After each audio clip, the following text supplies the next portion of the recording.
Прокурор на Република България, Софийска градска прокуратура, доктор Петър Иванов Стоянович, министър на културата, Национален институт за недвижимото културно наследство, професор Иван Данов, министър на инвестиционното проектиране, министър-председателя на Република България, омбудсмана на Република България, Дирекция за национален строителен контрол, Районна дирекция за национален строителен контрол, Югозападен район, госпожа Йорданка Фандъкова, кмет на Столична община. Повторен сигнал.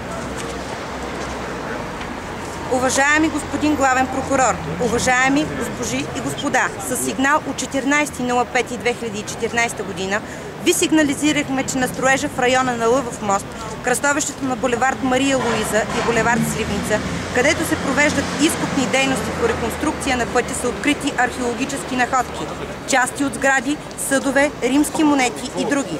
Най-настоятелно отново ви приканвам да разпоредите извършване на незабавна проверка на място, както и да разпоредите незабавното изпращане на екипи от прокуратурата, полицията и жандармерията, които да предотвратят незаконното изнасяне и унищожаване на открити артефакти и културно-историческото наследство с национално и световно значение, както и спиране на строителството за извършване на археологическо проучване.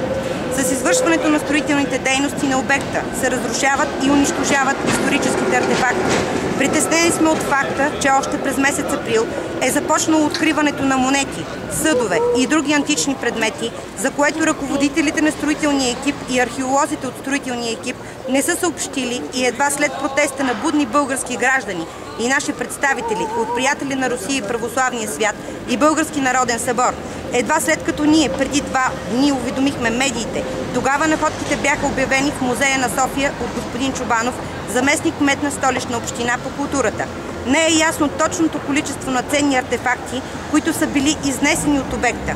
Разполагаме с снимки от края на месец март и началото на месец април тази година, направени от съвестни и будни граждани, от които е видно, че още тогава са открити археологическите находки, което потвърждава твърдението, че ръководителите на строителния екип, археолозите от строителния екип, както и Софийска община в лицето на Йорданка Фандъкова и господин Чобанов, не са съобщили за историческите открития.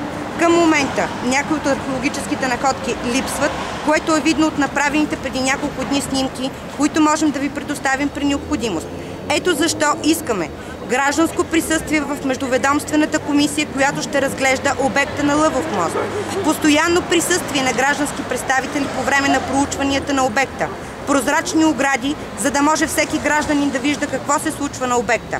Отделно от това искаме изясняване на въпроса дали 600-700 линейни метра от колектора, който се изпълнява на Лъвов мост, се дублират с 600-700 линейни метра от дублер на ляв Владайски колектор, който се изпълнява от кръстовището на булевард Раковски и булевард Сливница до десен какач в квартал Бенковски.